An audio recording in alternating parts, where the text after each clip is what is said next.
الله الله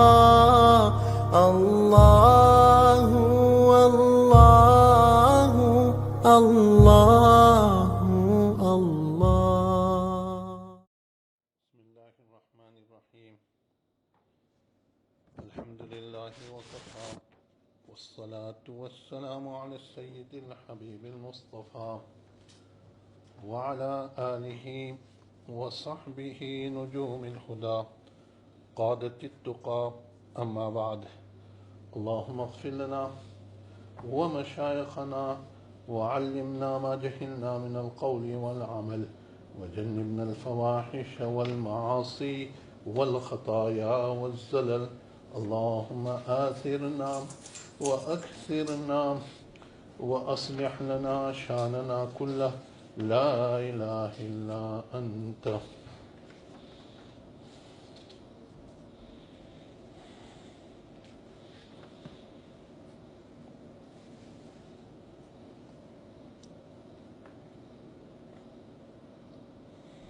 قال الله تعالى: واعبدوا الله ولا تشركوا به شيئا وبالوالدين إحسانا وبذي القربى واليتامى والمساكين والجار ذي القربى والجار الجنب والصاحب بالجنب وابن السبيل وما ملكت أيمانكم.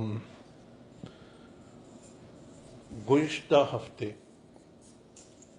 ما ملکت ایمانکم پر کچھ کلام ہوا تھا کہ اسلام میں مساوات، ایکوالٹی، اور اسلام میں جو ہے فردی شخص کا مقام کتنا اونچا ہے، اور اسلام میں نہ سفید نہ سیاہ نہ براؤن کلر کا انسان ایک دوسرے سے کوئی اونچا نہیں. قرآن کہتا ہے: یا ایھا الناس انا خلقناکم من ذکر و انثی، اے لوگو ہم نے آپ کو پیدا کیا ایک مرد اور ایک عورت سے. وَجَعَلْنَاكُمْ شُعُوبًا وَقَبَائِلَ لِتَعَارَفُوا، اور ہم نے آپ کو الگ الگ قبائل اور ٹرائبز بنائے تاکہ ایک دوسرے کی پہچان ہو جائے.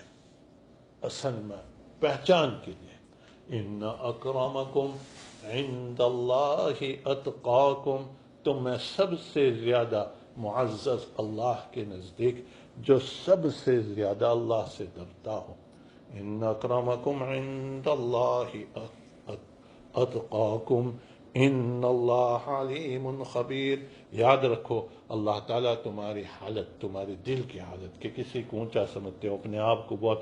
اونچا سمجھتے ہو، کسی کو ہلکا سمجھتے ہو، اللہ جانتا ہے اور اس کو خبر ہے، وہ دیکھتا ہے. حضرت نبی کریم صلی اللہ علیہ وسلم نے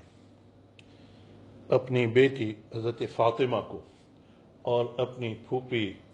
صفیہ کو کتنے بہترین الفاظ میں کہا ہے کہ یا فاطمہ بنت محمد، اے فاطمہ محمد کی بیٹی، و یا صفیہ عمت محمد، اور اے صفیہ محمد صلی اللہ علیہ وسلم کی پھوپھی. لا تأتونی یوم القیامت بانسابکم، تم اپنے نسب کو لے کر میرے پاس قیامت کے دن نہ آنا. ولیکن ایتونی باعمالکم، بلکہ اپنے اعمال کے ساتھ آنا، اور اپنے اعمال کو جو ہے لے کے آئیں گے تو جو ہے آپ کے یہاں آپ کا حق تعالی شان ہوں کہ یہاں بڑا مقام ہوگا. تو جب نبی کریم صلی اللہ علیہ وسلم کی بیٹی اور آپ صلی اللہ علیہ وسلم کی پھوپھی جو ہے وہ اعمال کے محتاج ہیں، وہ اتنے نسب عالی ہونے کی وجہ کے باوجود جو ہے نبی کریم صلی اللہ علیہ وسلم نے ان کو تعلیم دی کہ اعمال کا کا خیال رکھنا. تو یاد رکھو کسی اور کا کوئی مقام نہیں اہل بیت کے سامنے. پھر بھی جو ہے نبی کریم صلی اللہ علیہ وسلم نے یہ بات کہی. اب کوئی بھی انسان چاہے وہ رنگ کے اعتبار سے، خوبصورتی کے اعتبار سے، اور جو ہے مقام کے اعتبار سے چاہے کتنا بھی اس کا گھٹیا جو ہے مقام ہو، یعنی لو لیول کا ہو لوگوں کے سامنے، تو یہ سبق یورپ کے لوگ، امریکہ کے لوگ ابھی تک نہیں سیکھے، سمجھ گئے. لیکن نبی کریم صلی اللہ علیہ وسلم نے بتلایا کہ چاہے رنگ کے اعتبار سے، خوبصورتی کے اعتبار سے، مقام کے اعتبار سے وہ غلام ہو، لیکن اگر وہ علم حاصل کرے اور جو ہے تقوی میں اونچے مقام کو اختیار کرے تو اونچے سے اونچے انسان کو بھی ان کے مقام کا اعتراف کرنا پڑے گا. اب عطا ابن ابی رباح کی بات میں نے تم آپ سے کہی تھی گزشتہ ہفتے، تو انہی کا ایک واقعہ آپ کے سامنے میں بیان کرتا ہوں کہ ایک مرتبہ عثمان ابن عطا الخراسانی فرماتے ہیں کہ میں جو ہے اپنے والد کے ساتھ ہشام ابن عبد الملک کے پاس جانے کا ہم نے ارادہ کیا. اور ہشام ابن عبد الملک کون ہیں؟ تو آپ کو تاریخ کی بات تو کچھ معلوم ہوگی. سلیمان ابن عبد الملک جس کی بات میں نے کہی تھی گزشتہ ہفتے کہ انہوں نے اپنے بیٹوں کو نصیحت کی تھی کہ جو ہے علم حاصل کرو، تو سلیمان ابن عبد الملک نے آخری وقت میں، اس کے علاوہ تو بہت سی چیزیں ادھر ادھر انہوں نے کی تھی، لیکن آخری وقت میں انہوں نے ایک عجیب فیصلہ کیا کہ اپنی جگہ پر عمر ابن عبد العزیز کو خلیفہ بنایا. اور اس کا واقعہ بھی عجیب ہے. وہ یہ چاہتے تھے کہ جو ہے مرنے سے پہلے کچھ اچھے کام کر جاؤں. تو انہوں نے وزیر کو بلایا، اور وزیر اعظم جو بڑا وزیر تھا ان کو بلایا اور ان سے یوں کہا کہ کس کو میں امیر المومنین متعین کروں؟ تو وزیر اعظم بڑا ہوشیار تھا، یوں کہا کہ امیر مدینہ عمر ابن عبد العزیز، ان کو امیر متعین کرو. کہنے لگے یہ بنو امیہ جو حکومت پہ ہیں، یعنی میرا خاندان کبھی نہیں مانے گا. تو انہوں نے کہا میں ترکیب بتلاؤں. تو ترکیب کیا بتلائی؟ یوں کہا وزیر نے کہ تم حکم نامہ نافذ کر دو، بادشاہ کا حکم نامہ، اور بادشاہ کی سیل کے ساتھ. تو بادشاہ کا انہوں نے حکم نامہ نافذ کیا کہ میرے مرنے کے بعد جو ہے حاکم مدینہ امیر ہوں گے، اور جو ہے ان کے بعد جو دستور ہے اسی کے مطابق امیر بنائے جائیں گے. اور اس پر امیر المومنین کا سکہ، سیل جسے کہتے ہیں، وہ جو ہے موم کے ساتھ ریڈ جو موم ہوتی ہے اس سے سیل لگاتے تھے اور ان کی سائن، اور پھر اس کو انویلوپ میں رکھ دیا، اور انویلوپ پر بھی امیر المومنین کا سیل لگا دیا. اور یہ جو ہے مرض الوفات میں ہے امیر المومنین سلیمان ابن عبد الملک. وزیر اعظم جو تھا اس کو حکم دیا کہ تم بنو امیہ کو جمع کرو. تو بنو امیہ کو جمع کیا اور پھر دروازے بند کر دیے، اور جو ہے وہ لشکر کے آرمی کے لوگوں کو دروازوں پر کھڑا کر دیا. پھر وزیر اعظم نے وہ خط بتلایا کہ دیکھیے یہ آپ کو معلوم ہے نا یہ کس کا سیل ہے، کس کا سکہ ہے؟ تو لوگوں نے بتلایا کہ امیر المومنین یعنی سلیمان ابن عبد الملک کا. تو انہوں نے یوں کہا کہ اس میں یہ آپ دیکھ لیں، یہ اس میں کون امیر بنے گا اس کے بعد اس کا فیصلہ ہے. تو جب امیر المومنین کا انتقال ہوگا تو اس وقت یہ آپ کے سامنے کھولا جائے گا. لیکن ابھی تو معاہدہ کر لو اور یہ بات مان لو کہ اس میں جو لکھا ہوگا اس کو آپ امیر بنو گے۔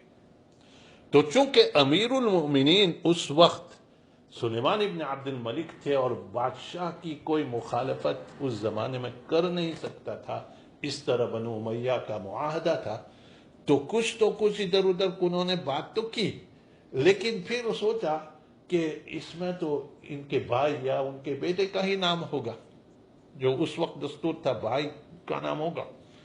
تو سب نے منظور کر لیا کہ ہاں، اس لیے کہ کوئی چارہ نہیں تھا، سب نے منظور کر لیا کہ جو ہے اس میں جو نام لکھا ہوگا ہے اس کو ہم منظور کرتے ہیں۔ تو اس پر وزیر اعظم نے جو ہے سب کا معاہدہ لے لیا، بادشاہ کے پاس جا کے کہہ دیا۔ اب جو ہے تھوڑی دیر کے بعد بادشاہ کا انتقال ہو گیا، تو پھر دوبارہ بنو امیہ جمع ہوئے اور وزیر اعظم کے پاس وہی خط تھا جو بادشاہ کا طے شدہ فیصلہ تھا۔ سارے جو ہے لشکر کے لوگ دروازے پر کھڑے کر دیے، اور پھر وزیر نے خط کھولا۔ جب خط کھولا تو اس میں لکھا ہوا تھا کہ میرے بعد امیر ہوں گے، امیر المومنین ہوں گے امیر مدینہ عمر ابن عبدالعزیز، رشتے میں دور، ثقفی ہے یہ عمر ابن عبدالعزیز۔ تو جو ہے شور مچا، لیکن کسی کی ہمت نہیں ہوئی کہ اس کی مخالفت کرے۔ وجہ اس کی یہ ہے کہ معاہدہ ہو چکا تھا، اور جو ہے عربوں میں معاہدہ کو نبھانا بہت ضروری تھا، اور جو بھی کھڑا ہوتا تو اس کو لوگ جو ہے برداشت نہیں کرتے، اس لیے سب کو منظور کرنا پڑا، اور امیر المومنین بنے عمر ابن عبدالعزیز۔ اور عمر ابن عبدالعزیز جب امیر بنے تو 2.5 سال انہوں نے عمارت کی جو ابو بکر کی طرح، لیکن ان 2.5 سالوں میں بنو امیہ میں جو بہت زیادہ پیسے جو ہے اڑانے کا دستور بن گیا تھا، جیسے بادشاہوں کے یہاں ہوتا ہے، وہ سارے سے اصلاح کی۔ اور سب سے بڑی بات کہ عمر بن عبدالعزیز نے اس وقت ان کو موقع ملا کہ حدیث جمع کر لیں، اس لیے انہوں نے خطوط بھیجے اطراف عالم میں، جو بخاری شریف کی روایت میں مذکور ہے کہ میں یہ خوف کرتا ہوں کہ حدیث ختم ہو جائے گی، اس لیے ہر ایک پر جو ہے خط لکھا، اور ابن شہاب زہری اور دوسرے حضرات نے ساری حدیث کو جمع کیا۔ اور پھر جب عمر ابن عبدالعزیز کا انتقال ہوا 2.5 سال کے بعد، جو دستور تھا بنو امیہ کا، یعنی سلیمان ابن عبد الملک کے بعد جو ہے ان کے بھائی حکومت پہ آئیں گے، تو ہشام ابن عبد الملک جو ہے حکومت میں آئے۔ 2.5 سال ہی کا درمیان میں فاصلہ رہا تھا، اور ہشام ابن عبد الملک جب وہاں پہنچے، دمشق میں امیر بنے، تو اس وقت کا واقعہ ہے کہ عثمان ابن عطا الخراسانی کہتے ہیں کہ میں ایک مرتبہ میرے والد کے ساتھ ہم نے ارادہ کیا کہ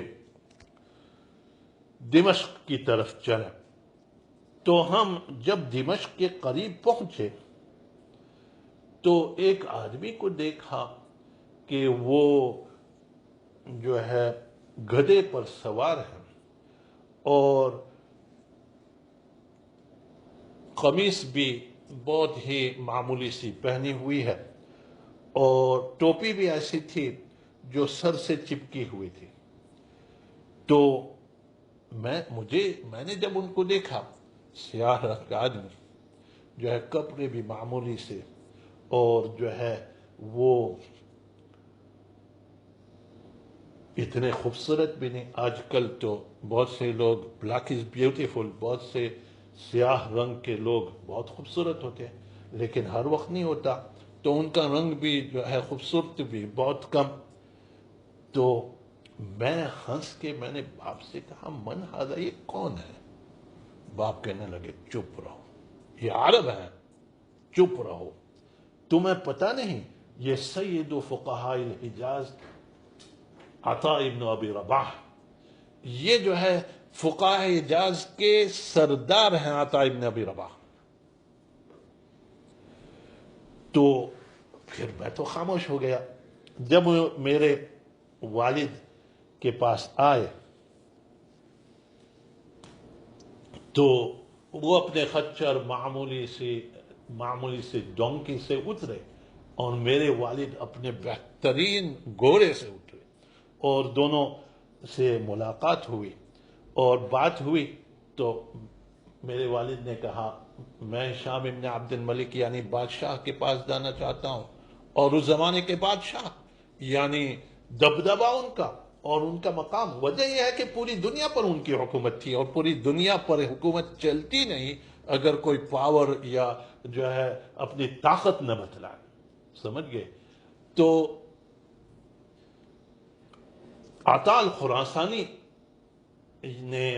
ان سے ملاقات کی اور کہا کہ ہم بادشاہ وقت کے پاس جا رہے ہیں، تو انہوں نے کہا میں بھی انہی کی طرف جا رہا ہوں۔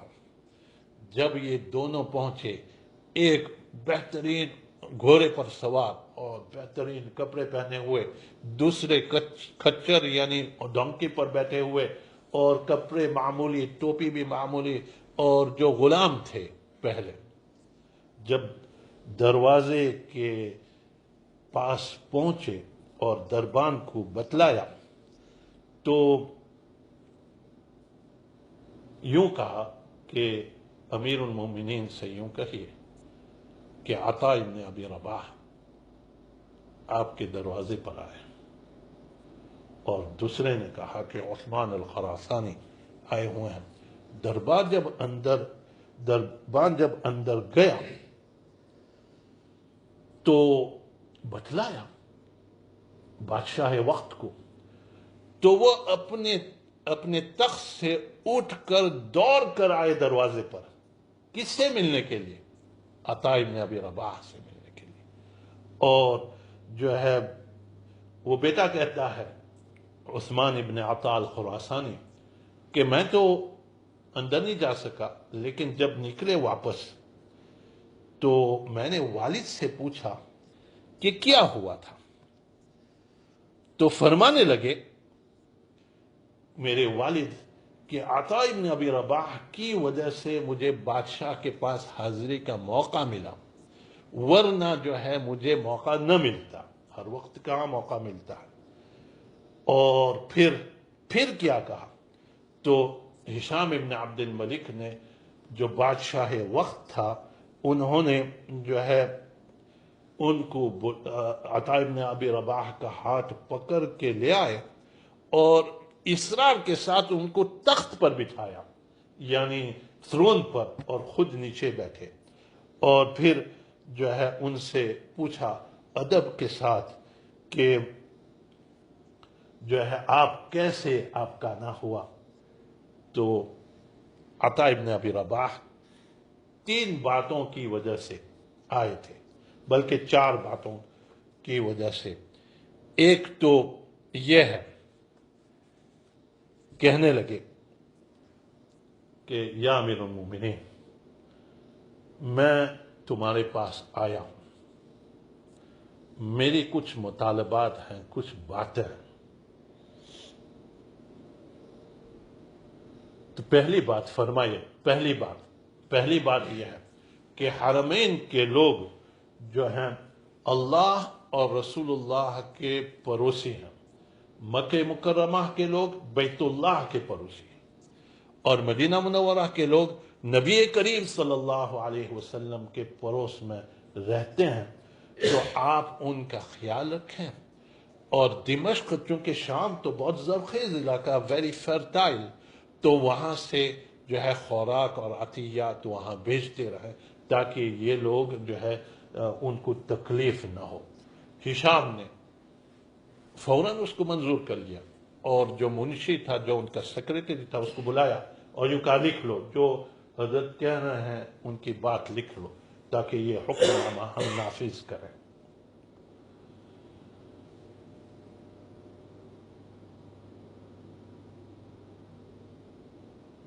نمبر 2، عطا ابن ابی رباح کہنے لگے کہ اہل حجاز اور اہل نجد یہ دونوں اصل عرب ہیں، اور جو ہے ان کو وہ بھی مدد کے مستحق ہیں، اس لیے کہ یہ لوگ جو ہے اصل عرب ہونے کی وجہ سے ان کے اندر بہت صلاحیتیں ہیں، تو آپ ان کی بھی مدد کیجئے مکہ مکرمہ اور مدینہ منورہ والوں کے بعد۔ تو ہشام نے کہا ٹھیک، سیکریٹری کو کہہ دیا کہ اس کو بھی لکھ لو۔ نمبر 3، فرمانے لگے کہ جو لوگ عالم اسلام کے سرحدوں پر ہیں، یعنی بارڈرز پر، وہ لوگ جو ہیں عالم اسلام کے محافظ ہیں، تو آپ ان کا خیال رکھو، وہاں خوراک بھیجو، سامان بھیجو، وہاں جو ہے وہ اچھے اچھے گھوڑے اور سواریوں کا انتظام کرو۔ کیوں؟ اس لیے کہ اسی پر جو ہے دارالاسلام کا مدار ہے، اگر دشمن حملہ کرے تو وہی کچل جائیں گے۔ ہشام نے کہا کہ جی ہاں بالکل منظور ہے، اس کو لکھ لو، اور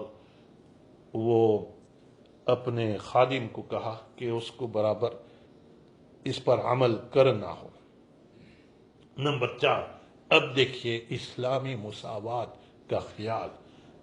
حضرت عطا ابن ابی رباح نے یوں کہا کہ غیر قوم جو باہر سے آتے ہیں عالم اسلام میں، تو وہ جو ہے ان کا خیال رکھو، ان کو زیادہ کام کی تکلیف نہ دو، اس لیے کہ اگر یہ قوم باہر سے آئی ہوئی جو غیر مسلم ہے یا کوئی بھی ہے،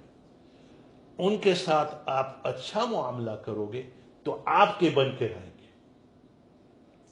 اور یاد رکھو کہ عالم اسلام بہت بڑا تھا، تو یہ جو شخصی اور انفرادی آزادی تھی اس زمانے میں، چونکہ مسلمان اسلام کے قوانین پر عامل تھے، اور میں نے 2-3 جو ہے ہفتے پہلے جار کا خیال رکھو، یعنی جو آپ کے پڑوسی ہے، کہ جب آپ کوئی گھر کا ایکسٹینشن کرو تو اس کی ہوا بند نہ ہو جائے، اس پر جو دھوپ پڑتی ہے وہ بند نہیں ہو جائے، تو یہ تمام چیزیں اسلامی چیز ہے۔ اسی طرح یہ کہ غیر ملکی ہمارے ملکوں میں آئے تو ان کا خیال رکھو اور ان پر زیادہ بوجھ نہ ڈالو، جو ہے یہ آپ کے بن کے رہیں گے۔ جب یہ بات عطا ابن ابی رباح نے ہشام ابن عبد الملک کو یہ کہا، تو انہوں نے ہشام ابن عبد الملک نے اس کو بھی جو ہے منظور کر لیا۔ تو یہ کتنی باتیں ہوئیں؟ 4 باتیں۔ اب جو ہے ہشام ابن عبد الملک اس شخص سے پوچھ رہا ہے جو چند سالوں پہلے غلام تھے، اور یاد رکھو کہ ہم لوگ تو زیادہ پڑھتے نہیں، لیکن آپ 1900 کی ابتدا میں، بلکہ 1960 تک، جب تک یہ تحریک یعنی سوشل لبرٹی کی تحریک وغیرہ چالو نہیں ہوئی، تو یورپ کے فلسفے کا آپ مطالعہ کیجئے، تو بہت سے یہاں کے یورپ کے امیر اور جو حکومت پر تھے، اسی طرح یونائٹڈ اسٹیٹس کے جو بھی حکومت پر تھے، یہ اس پر کلام کرتے تھے 1800 کی دہا میں اور 1900 کی ابتدا میں، کہ جو کالے لوگ ہیں یہ جو ہے سفید لوگوں کے برابر ہیں یا نہیں، یا یہ لوگ جو ہیں سٹیٹس میں، عقل میں یہ کم ہیں، یعنی زیادہ قریب ہیں جانوروں کے، اور انسان یہ حقیقتاً انسان نہیں۔ تو یہ 1900 میں یہ ابھی تک یہ تفتیش اور تحقیق چالو ہے، اور نبی کریم صلی اللہ علیہ وسلم نے صحابہ کرام اور تابعین کی کیا، اب جیفرسن کی یا جو ہے کی کتابوں میں پڑھیں، آپ جو ہے واشنگٹن کی کتابوں میں پڑھیں، تو آپ کو پتہ چلے گا کہ جو تحریک جو آزادی کے علم بردار ہے، جو یہ کہتے ہیں کہ ایوری باڈی از ایکول، یہ تو بہت بعد میں یہ تحریک چالو ہوئی ہے 1960s کے بعد، ورنہ اس سے پہلے یہ ان میں ان کا فلسفہ تھا۔ اور آپ نبی کریم صلی اللہ علیہ وسلم کی تعلیمات کو دیکھیے اور اس کے برکات کو دیکھیے کہ نبی کریم صلی اللہ علیہ وسلم کے زمانہ کچھ زیادہ گزرا نہیں، یہ تو تابعی ہیں، اور اس وقت جو ہے اسلامی مساوات، equality in the eyes of the law, جو نبی کریم صلی اللہ علیہ وسلم نے تعلیمات دی تھی، اس کو دیکھو کہ بادشاہ وقت پھر اس غلام سے پوچھتا ہے کہ یا عطا ابن ابی رباح، آپ مجھے کچھ نصیحت کیجیے، ہم نے آپ کی بات سن لی، آپ ہمیں کوئی نصیحت کیجیے۔ تو عطا ابن ابی رباح کہتے ہیں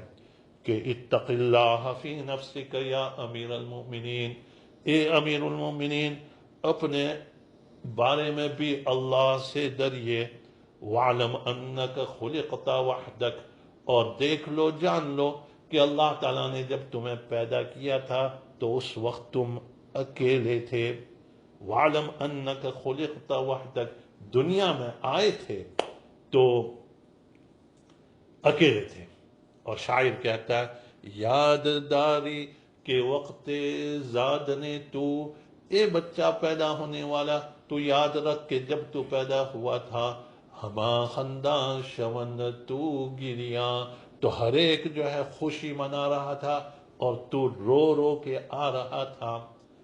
بچہ جب پیدا ہوتا ہے روتا ہے، تو یاد داری کے وقت زاد نے تو، ہما خنداں شوند تو گریاں، چنازی کے وقت مردنے تو، اس طرح زندگی بسر کر کہ جب تیرے انتقال کا وقت ہو تو ہما گریاں شوند تو خنداں، تو لوگ جو ہے تیرے فراق پر رو رہے ہوں اور تو ہنسی ہنسی خوشی خوشی اپنے خالق کے ساتھ جا ملے۔ اور اس سے زیادہ خسارے کی بات کیا ہو سکتی ہے کہ جب تو آیا تھا دنیا میں اس وقت بھی رو رہا تھا، جو تو جا رہا ہے اس وقت بھی تو رو رہا ہے، تو اس سے زیادہ کیا خسارہ ہو سکتا ہے؟ تو اسی کو عطا ابن ابی رباح نے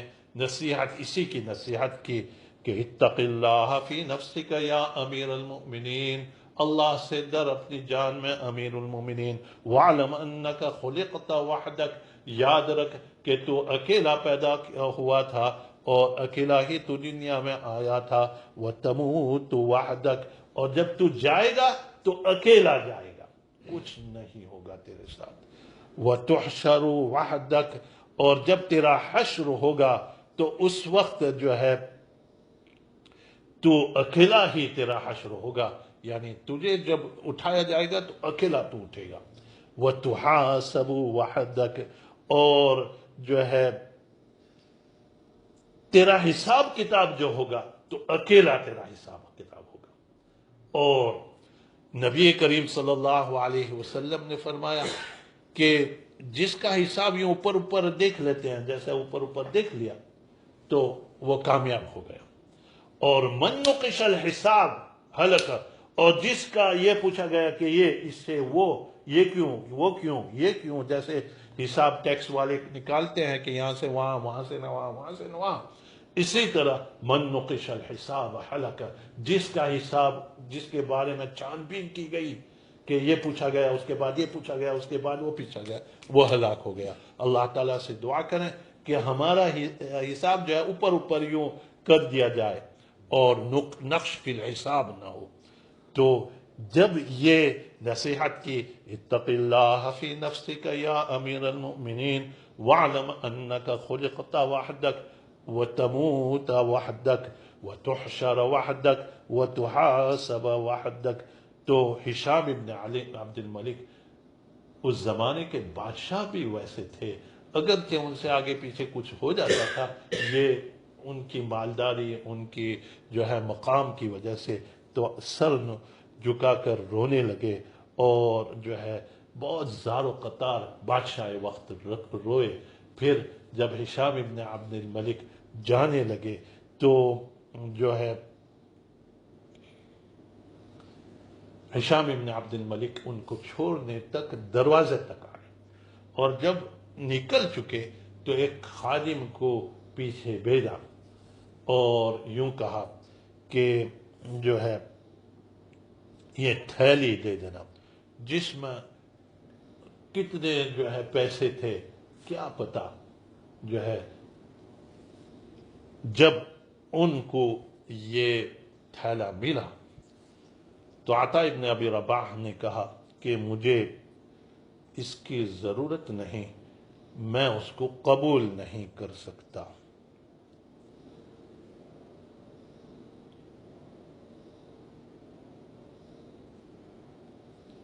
اور پھر قرآن پاک کی آیت عطا ابن ابی رباح نے پڑھی کہ وَمَا أَسْأَلُكُمْ عَلَيْهِ مِنْ أَجْرٍ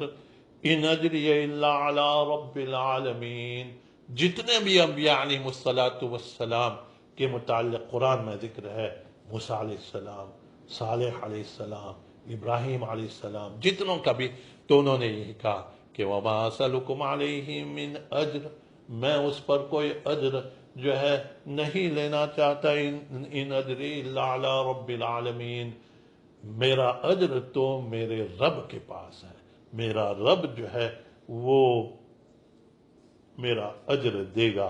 عطا ابن ابی رباح جو ہے پھر اپنے مقام پر مکہ مکرمہ چلے گئے، اور جیسے کہ میں نے بتلایا کہ پوری زندگی مسجد حرام ہی میں رہے، اور دین اور جو ہے دین اور اس کی تعلیمات میں لگے رہے۔ جب دنیا سے انتقال کر گئے تو کچھ نہیں تھا، تو مال کے اعتبار سے کچھ نہیں تھا، لیکن دنیا